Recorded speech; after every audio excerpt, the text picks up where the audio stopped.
Ендеше мен Қараша үйге қонамын, дейді шешен. Сөйтіп екеуі екі бөлініп, бірі байға, бірі кедейге барып түседі. Бір уақытта отынын арқалап, манағы қыз да келеді.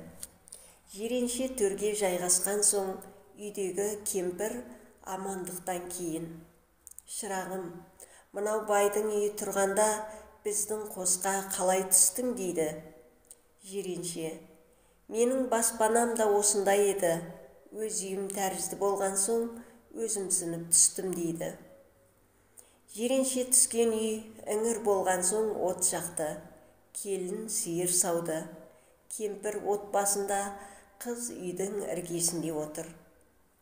Жиренше төрде отырып қызға қарап, басын сипайды. «Бұл сенің қалың малың шашымнан көп-ау» дегені еді. Қыз оған түсініп, астындағы тақыр тулақты сипады.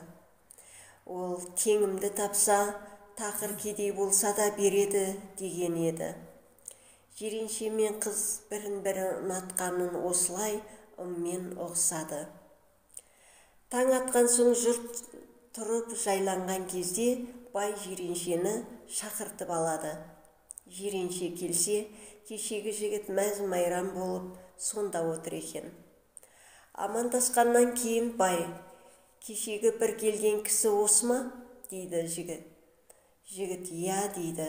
«Екеуің бірге келіп, екі бөлек түскендерің қалай?» дейді бай. Жиренше: «Бұрынғының сөз бар еді, сол есіме түсіп, бөлек түстім» дейді.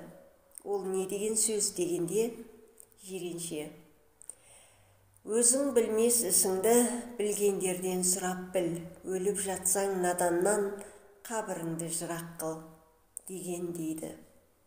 Бай: «Екеуің жолда не сөйлестіңдер, не айттыңдар?» дегенде жігіт түндегі жол жөнекей айтылған сөзді баяндайды. Жиренше: «Екеуден екеу жапанның сар даласында келе жаттық. Әр түрлі сөз айттым.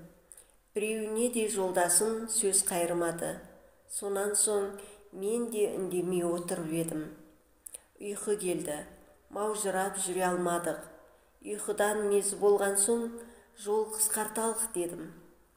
Оным әңгіме айт дегенім еді. Екінші, ағаш қазан қайнатайық дегенім, насыбай атып алайық дегенім еді. Үшінші, бейбастақ үйдің жұрты дегенім, бір жұртта екі басы бірдей күйік көсеу жатыр екен. Айтқан сөзімнің біріне жауап қайырмаған соң, мына жігіт надан екен деп бөлек қонған едім» дейді. Бай жиреншенің бұрын атын естіп, бір көруге құмар болып жүреді екен. Өзін көріп, сөзін естіген соң есі кетіп, мал сойып, қымыз құяды. Бәйбіше: «Шырағым, бүгін осында бол» деп қондырады. Бай жиреншенің ақылына қызығып, қызын бергісі келеді. Қызы: «Мені бір жалғыз атты кедейге бар дегені несі? Бармаймын» деп астан-кестең болып бүлінеді. Қызынан бұл сөзді естіп, өтірікші болдым-ау деп ойланып отырғанда Жиренше: «Бай, сіздің қиналып отырғаныңыз маған да әбден батты. Көнбеген балаңызды қояйық. Мынау көршіңіздің қызын қалың малын төлеп алып берсеңіз болады» дейді. Бай көрші жігітті шақырып алып, сұраған малын беріп, Қарашашты Жиреншеге қосады. Тыңдағандарыңызға рахмет.